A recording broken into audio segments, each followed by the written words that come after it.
You know the theory of the butterfly effect? You've at least heard it explained in the first Jurassic Park movie. Before the self-guided Jeeps and the franchise itself went off the rails, a young, super condescending, but still somehow really hot Jeff Goldblum leans over to a young, super well-educated, but somehow totally naive Laura Dern and explains chaos theory. How one event somewhere can catalyze into changed fates everywhere. Or, as he puts it, the shorthand is the butterfly effect. A butterfly can flap its wings in Peking, and in Central Park you get rain instead of sunshine. What if the butterfly flapping its wings is a little boy getting kidnapped, and the rain in Central Park is the tragic murders of 4 innocent people decades later? Welcome to Strange and Unexplained with me, Daisy Egan. I'm a writer and an actor who knows they've done a lot of episodes recently about little white boys who went missing, but promises that this one is different. This week, part 1 of a 2-part saga that is the Stayner brothers' tragedy.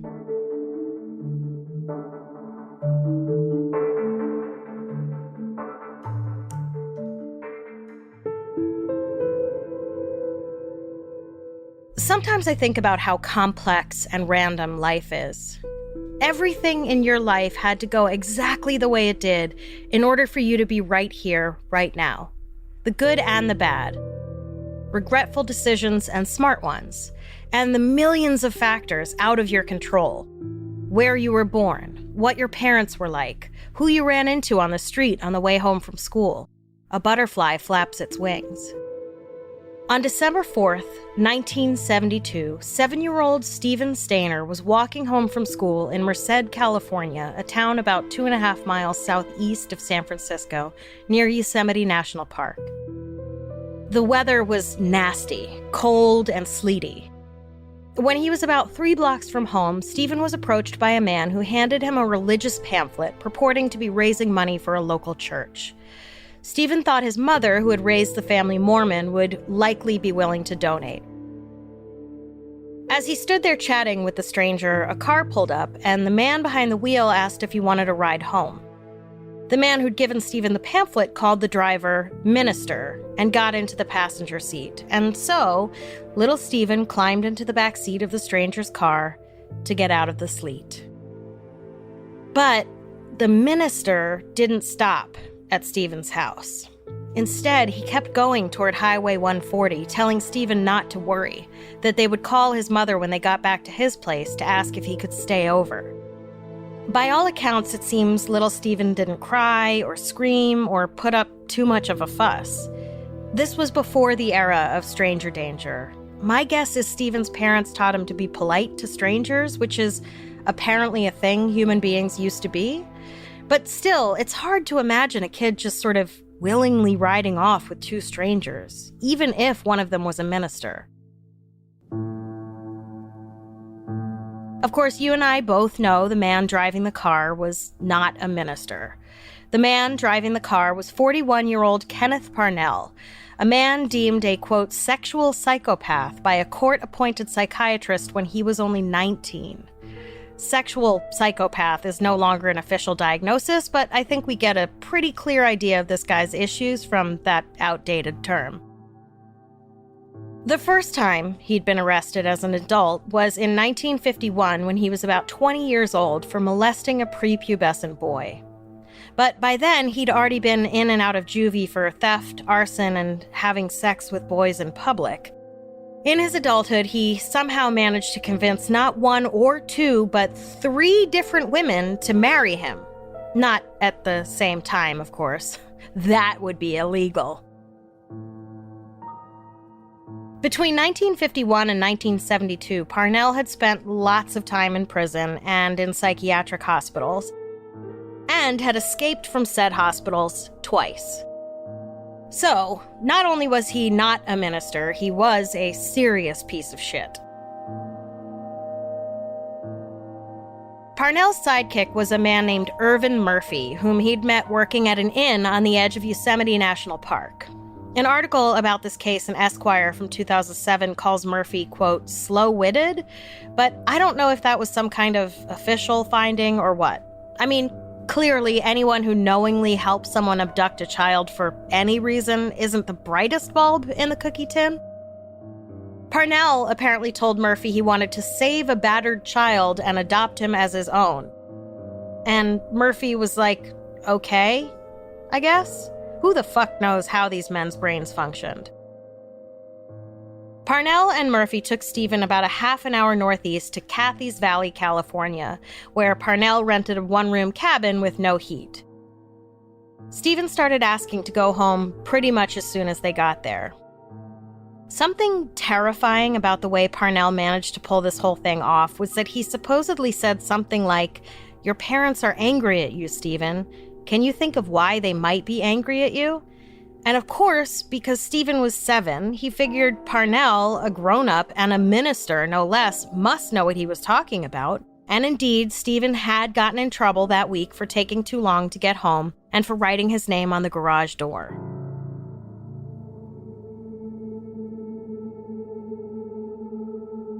There's a pretty good for a TV movie about this from the late 80s that I found on someone's Facebook page called I Know My First Name is Steven, which was actually nominated for 4 Emmys. In the movie, Steven's mother had been encouraging his father to, quote, put the belt to him and, quote, give him a whipping, because it was the only way Steven would learn. Supposedly, Steven's dad was super reluctant to whip his child, probably because that's a truly atrocious thing to do to any human being, let alone a child who is your child. And instead just warned Steven that if he messed up again, he would get the belt. If there's anything we know about corporal punishment, it's that it totally prevents people from breaking the rules. Oh wait, no, it literally doesn't. Anyway, Parnell assumed that a 7-year-old boy would surely have done something in the recent past to make his parents upset, so all he had to do was ask Steven what that might have been. And when Steven told him about coming home late from school, Parnell was like, right, that's exactly what it was. He told Steven that his parents needed some time to cool off, so Steven would spend the night with him. He told Steven to take a shower, and then took him to bed and raped him. Murphy, Parnell's sidekick, according to the TV movie, wasn't tremendously keen on what Parnell was doing, but for whatever reason didn't do anything to stop it. I suppose it got to the point where he figured he was just as complicit as Parnell, at least for kidnapping, that he would be arrested too if he tried to turn Parnell in. And if it's true that he had a very low IQ, it's doubtful he was able to think through how any of that would go anyway. Apparently, Murphy was one of 10 children whose abusive mother abandoned the family when he was about 3, and whose older brother had served time for attempted sexual assault of an 8-year-old girl. But it also seems like he was a sweet and gentle man who would give you the shirt off your back if you needed it. And as far as I can tell, Parnell was one of, if not Murphy's only friend. It's likely he somehow bought Parnell's story that he was saving this poor kid who had no one. About the sexual abuse that Murphy must have been witness to, I don't know how he justified that.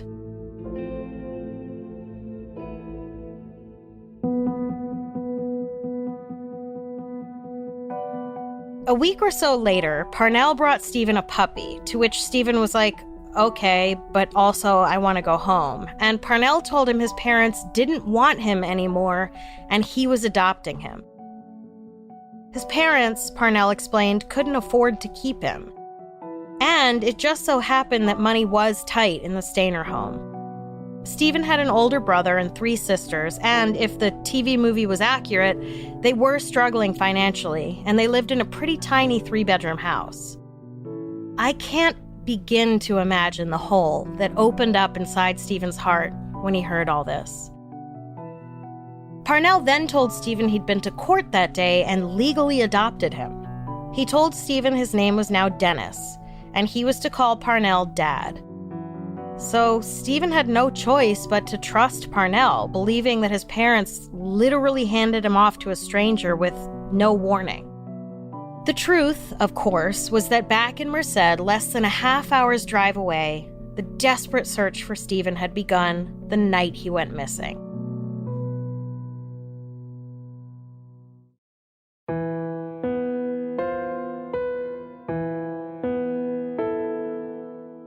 Back at the Stayner home in Merced, on the day Steven went missing, his parents, Kay and Delbert, first thought he was just dawdling home from school again. Delbert worked as a mechanic at a local peach cannery. And while Delbert was afforded this very perfunctory bio, Steven's mother, Kay, was not. So we're left to assume she was a housewife, which I guess is not even worth mentioning. Who cares? She only runs and manages a house of 7 people. Interestingly, though, most accounts of this story find it important to point out that Kay was emotionally distant and cold. According to his book on this case, I Know My First Name is Steven, author Mike Eccles writes that Kay was raised in the Roman Catholic Church and sent to a Catholic boarding school when she was in 1st grade. In her interviews for the book, she talked about the abuse she suffered while at school, and as a result, quote, she said she just couldn't get into the hugging and kissing. Kay, in a perfunctory sense, was very concerned about their being fed and clothed, but she was not touchy-feely. She was not physically affectionate. End quote. And, fine, Kay was emotionally distant, but all we get about the dad was that he worked in a peach canning place, and then we hear all about how Kay never hugged her kids, and according to the movie, was constantly encouraging her husband to give the kids a whipping? Smells like misogyny. Anyway.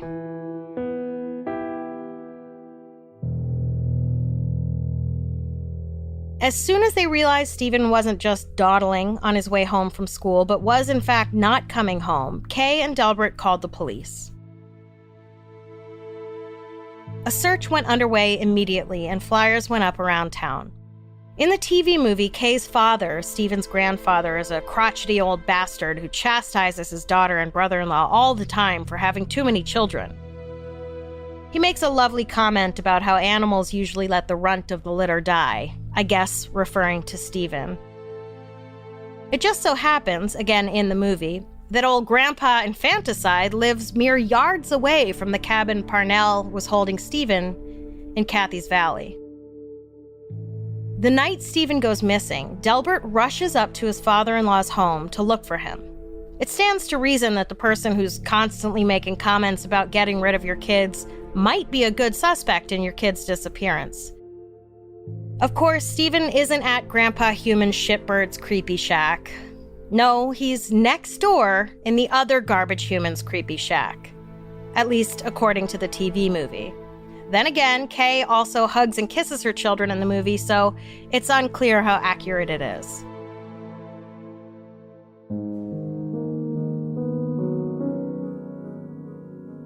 Despite the search efforts, of course, there was no sign of Steven or even a clue as to what might have happened. He was last seen walking home from school, and then, as far as anyone in Merced knew, he vanished into thin air.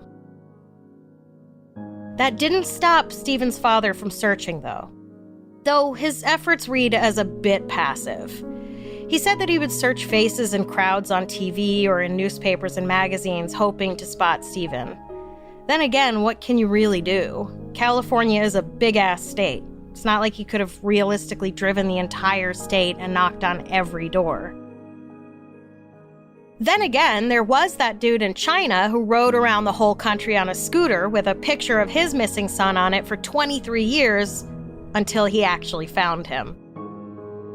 And, as we've learned in our recent episode about the disappearance of Eitan Pates, there was no National Registry of Missing Children in 1972. Today, an alert might pop up when a child enters a new school with no school records or, proof of his existence, but back in 1972, apparently everyone was too busy listening to Bye Bye Miss America Pie and following Nixon's spectacular downfall to think about how to prevent people from snatching random children off the street, or at least how to find them when they did.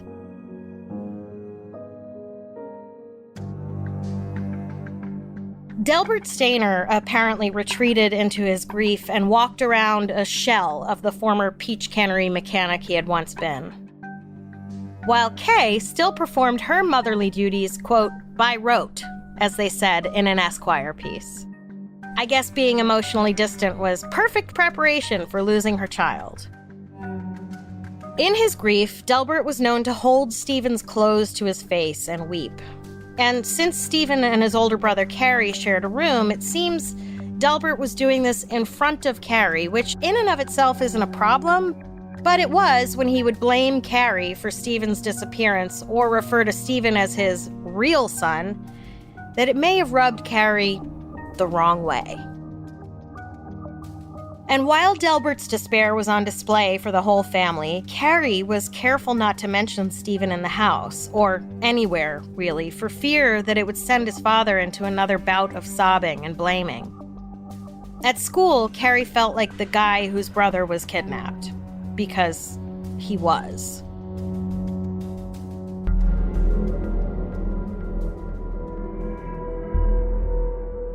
Meanwhile, 3,000 miles south, Parnell, known to Steven as Dad, and Steven, known now as Dennis, had finally settled down in a dingy trailer up a dirt road somewhere in Mendocino County.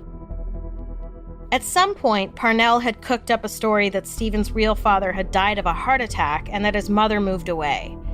He said no one knew where Steven's brother and sisters were, so even if he could break out of Parnell's spell, Steven would have nowhere to go.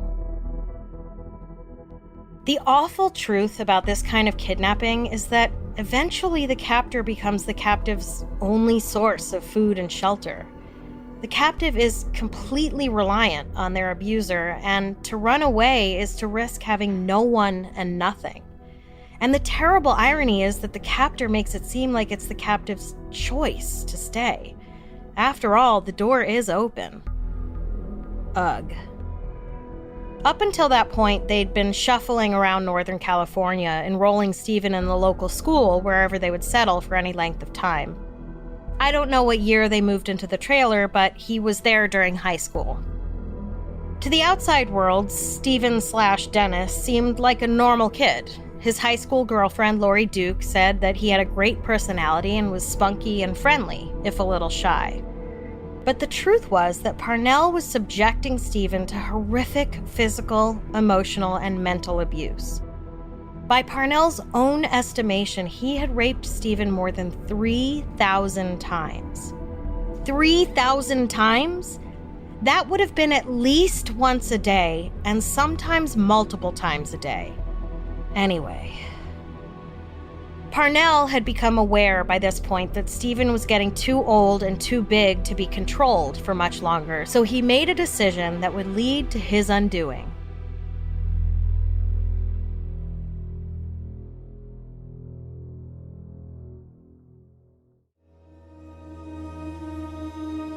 In February of 1980, Parnell asked Steven to help him lure another small child into his car so he could kidnap him, and Steven was like, "Fuck no, Bob."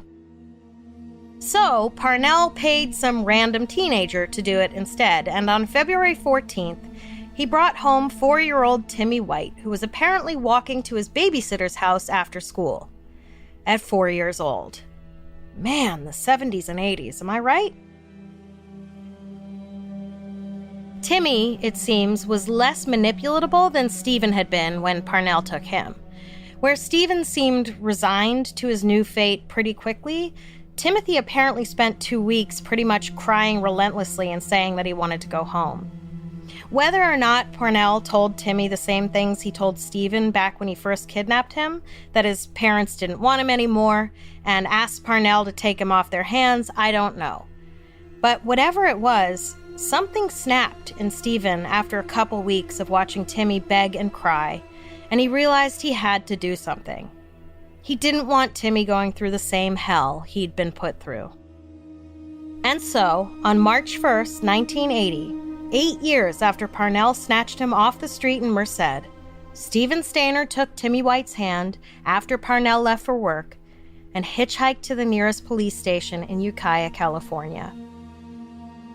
He hadn't planned to identify himself to the police, but obviously when someone shows up with a missing child, the police aren't like, "Oh, gee, thanks, mister, bye." They brought Steven in for questioning, and it sort of became impossible for him to explain how he knew that Parnell kidnapped Timmy without revealing that he, too, had been kidnapped by Parnell. And that's when he uttered the line, "I know my first name is Steven." Ukiah police put 2 and 2 together and called the Merced police and were like, are you sitting down? Steven was finally reunited with his family, with about 350 friends, family, and neighbors and media outlets gathered outside the house. He received a hero's welcome and was a media sensation for a while, appearing on Good Morning America just 3 days after coming home. From the outside, it looked like everything would be fine. The family presented a united front of general okayness, but once again, Steven's home life was a lot worse than what it looked like. For starters, Steven wasn't given any counseling after a few sessions provided by the state. His parents didn't want him to go to counseling. His dad, apparently, was one of those people who thinks therapy is for the weak-willed. You know, the kind of person who suggests you go get some exercise when you tell them you're suicidally depressed. Turns out Delbert might have had an ulterior motive for not allowing Steven to go to therapy, but I'll get to that. Something interesting about the story of Steven Stayner is that he was found in time to return back to his old life as a completely new person. And it made for a kind of trippy dynamic. The only way I know how to describe it is this. So, you know how when you run into someone you knew when you were a kid, and it's weird that they're an adult now? Or like someone from high school, and you're like, oh yeah, you're a huge Sum 41 fan, and they're like, yeah, 20 years ago. When Steven came home, his family remembered him as a 7-year-old, but he was 15. And not like an Eagle Scout, you know what I mean? He'd spent the last 8 years with a monster. And aside from the abuse, he was used to drinking and smoking at home. Now, here he was back in his childhood home with his Mormon family, sharing a bedroom with his 17-year-old brother Carrie, who, not for nothing, was nursing some pretty serious resentment towards Steven that had only amplified since Steven had come home and was now a minor celebrity. And everyone expected Steven to just be normal. He started going to the local high school pretty much right away. And again, he wasn't getting any therapy. Everyone was doing their best to ignore the massive elephant in the room: trauma. How do you go from living in an actual nightmare to a fucking Norman Rockwell painting? Even with therapy. Imagine the PTSD? Jesus. At this point, no one knew about the sexual abuse. When police asked, Steven denied that Parnell had ever touched him inappropriately. But then, while police searched Parnell's place, they found photos of Steven in undeniably compromising situations. In the movie version, the police officer confronts Steven about the photos in front of his dad, and normally, sure, a minor should always have a parent or lawyer present when the cops are poking around, but when you're about to show someone a naked picture of themselves from when they were 8 or 9 years old, maybe be a little sensitive. In the movie, the father is horrified at this revelation. Again, who knows if it really went down exactly this way, but we do know this. Even after finding these photos, they still didn't put Steven in therapy. Not only that, but the family seemed to not even discuss this all with him. In the movie, Delbert wouldn't even look Steven in the eye once he found out about the rape.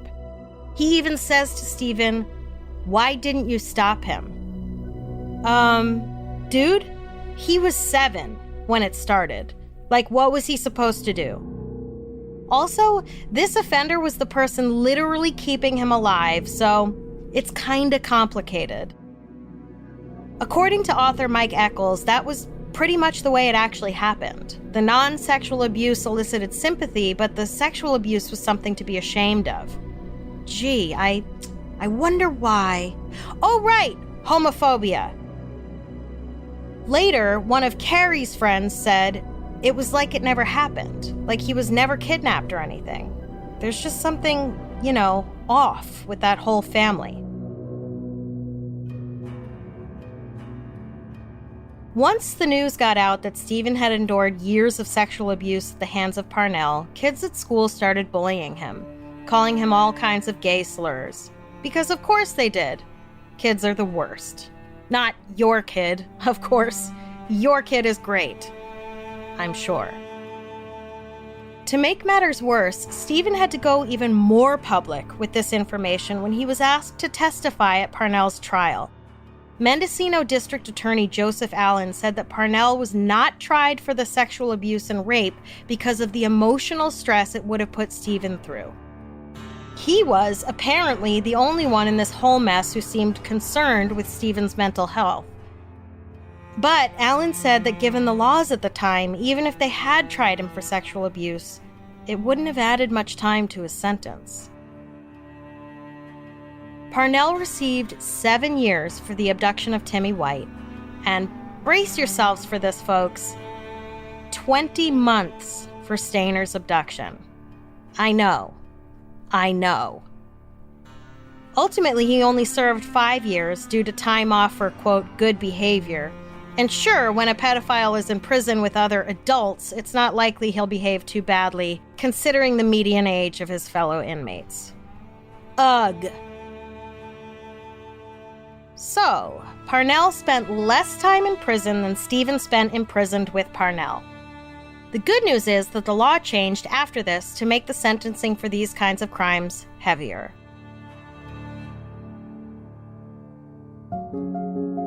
And yet, there would still be no therapy for Steven.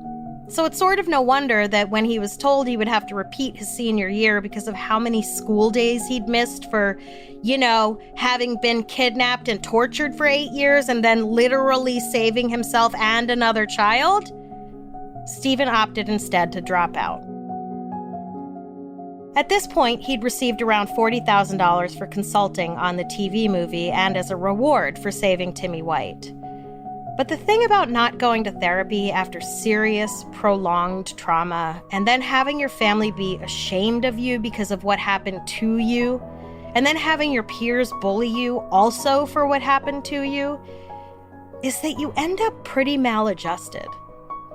Steven spent the money on drugs and cars, and to be fair, on top of all the other shit, he was still basically a child. So it's hard not to forgive him. Despite all of that, which is a lot, Steven's girlfriend found out she was pregnant, and Steven sort of straightened up. Probably not all the way, considering everything, but he moved out of his parents' house into a trailer with his girlfriend. He got a degree equivalent to a high school diploma after taking a course in welding. By 1989, at about 25 years old, he had a job at Pizza Hut, had married his high school girlfriend, and they had 2 children together. And they all lived happily ever after. Just kidding. In 1989, 9 years after coming home from hell, Steven Stayner died in a motorcycle accident, leaving behind his wife and 2 children. Steven Stayner could literally not get a break. But still, it seems, he was making a life for himself. The same, unfortunately, could not be said for his older brother, Carrie. A little more than a year after Steven died, Carrie's uncle Jerry, with whom Carrie was living, was murdered in their home with his own shotgun. Carrie apparently loved Jerry like a father. His uncle's death sent Carrie drifting from job to job in the Yosemite area. And it was there, at Yosemite National Park, that Carrie's life would take an extremely dark turn. You'll have to wait till the next episode to hear about that. I'll close with this. Carrie, it seems, could probably also have benefited from therapy. He'd had emotional problems since he was at least 3 years old. And he was walking around with some truly awful thoughts rolling around in his head. But of course, like Steven, he would never have been allowed to see a therapist until it would have been too late. Remember when I said the reason I thought the Stayners wouldn't let Steven go to therapy was because therapy is for weaklings? Turns out, I was only partly right. The whole truth was that there were allegedly some seriously terrible skeletons in the Stayners' closet. Skeletons that, if they came out, would ruin everyone. The terrible irony, of course, is that in this tale, pretty much everyone ended up ruined anyway.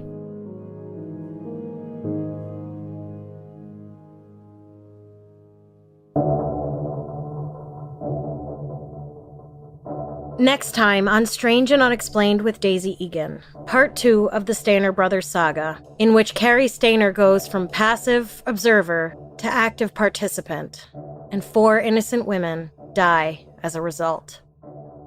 We have a lot of fascinating and bizarre stories to share with you this season, but we want to hear your episode suggestions as well. If you have an idea for something we should cover, whether it's a well-known case or something that happened in your town that the world hasn't heard about yet, go to our website, strangeandunexplainedpod.com, and fill out the contact form. Strange and Unexplained is a production of the Obsessed Network and is produced by Becca DiGregorio and Natalie Grillo. This episode was written by me and edited by Eve Kerrigan, and researched by Jess McKillop. Our audio editor and mixer is Jennifer Swatek. Our social channels are run and managed by Amy Sapp. A complete list of our sources for each episode is available on our website. If you like our show, help us out by rating and reviewing us on Apple Podcasts. Follow us on Instagram and Twitter. We are at SNUpod. And check out the Strange and Unexplained with Daisy Egan Facebook group to join in the conversation.